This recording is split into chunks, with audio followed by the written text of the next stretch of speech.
రాష్ట్ర ప్రభుత్వం ప్రవేశపెట్టిన బడ్జెట్లో బీసీలకు కేవలం 12,511 కోట్లు కేటాయించడాన్ని తీవ్రంగా వ్యతిరేకిస్తున్నట్లు తెలంగాణ రాజ్యాధికార పార్టీ జిల్లా అధ్యక్షులు రవి పటేల్ అన్నారు.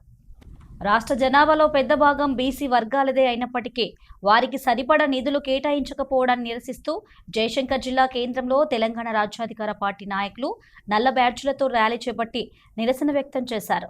బడ్జెట్లో బీసీలకు కేటాయించిన నిధులు వారి అవసరాలకు సరిపోని విధంగా ఉన్నాయని, ఇది బీసీ వర్గాలపై ప్రభుత్వ నిర్లక్ష్యాన్ని చూపుతుందని రవి పటేల్ ఆగ్రహం వ్యక్తం చేశారు. తెలంగాణ రాష్ట్రంలో 2026 ఈ కాంగ్రెస్ ప్రభుత్వం బడ్జెట్ ప్రవేశపెట్టిందో దాన్ని తెలంగాణ రాజ్యాధికార పార్టీ తీవ్రంగా వ్యతిరేకిస్తూ ఉంది. ఈ రాష్ట్రంలో 136 బీసీ కులాలు 65% ఉన్నటువంటి బీసీలు సంపద సృష్టించేది మేమైతే 3,25,234 కోట్ల బడ్జెట్ కేటాయిస్తే కేవలం 12,511 కోట్లు మాత్రమే ఈరోజు బీసీలకు కేటాయించడం జరిగింది. గతంలో కూడా బీసీలకు ఆ తక్కువ బడ్జెట్ కేటాయించి 6% బడ్జెట్ కేటాయించినా కూడా ఆ బడ్జెట్ను కూడా పూర్తి స్థాయిలో బీసీల కోసం ఖర్చు పెట్టినటువంటి గత ప్రభుత్వం కానీ ప్రస్తుత ప్రభుత్వం కానీ ఈ ప్రభుత్వాలు బీసీలకు ఏ రోజు కూడా న్యాయం చేసే ప్రభుత్వాలు కాదు. కనుక ఏదైతే ఈ రాష్ట్రంలో సంపద సృష్టించినటువంటి బీసీలు ఈరోజు ఖర్చు పెట్టుకునేటువంటి పరిస్థితులు లేరు. కేవలం 6-7% ఉన్నటువంటి బీసీలు ఈరోజు రాష్ట్ర బడ్జెట్లో 51% వాళ్ళు కంట్రోల్ చేస్తున్నారు. కనుక ప్రజలారా ఆలోచించండి. మనం సంపద సృష్టిస్తే ఈరోజు వాళ్ళు ఖర్చు పెడుతున్నారు. ఈరోజు తీర్మార్ మల్లన్న గారు మేము పోరాడేది ఎవరి కోసం?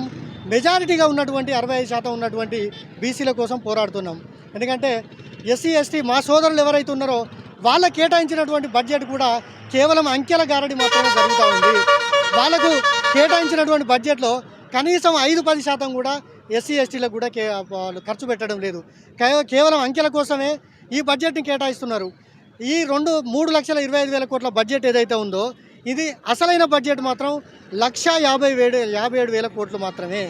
ఈ బడ్జెట్ను కేవలం అంకెల కోసం పర్ క్యాపిటా 4 లక్షలు ఉందని చెప్పి వీళ్ళు ఏదో ఊదరగొట్టుకొని ఈరోజు బడ్జెట్ను గొప్పగా ఈ రాష్ట్ర ప్రభుత్వం అసెంబ్లీలో ప్రవేశపెట్టింది. కానీ అసలైన బడ్జెట్ 1,57,000 కోట్లు మాత్రమే. కాబట్టి ఈ బడ్జెట్ను తెలంగాణ రాజ్యాధికార పార్టీ తీవ్రంగా వ్యతిరేకిస్తూ ఉంది. మేమెంతో మాకంతా అన్నట్టు 51% మాకు బడ్జెట్లో కేటాయించాలి. అలాగే బీసీ సప్లాన్ అమలు చేయాలి.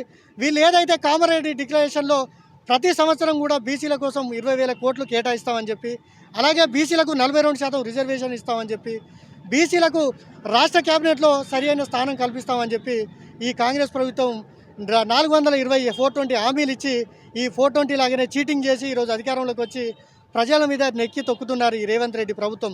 కనుక ప్రజలారా ఆలోచించండి. రాబోయేది బీసీల ప్రభుత్వమే. ఈ చివరి ఓసీ రెడ్డి ముఖ్యమంత్రి మన రేవంత్ రెడ్డి అని తెలంగాణ రాజ్యాధికార పార్టీ డిమాండ్ చేస్తూ మొన్న ప్రభుత్వం పెట్టినటువంటి బడ్జెట్లో బీసీలకు తీరని అన్యాయం జరిగింది.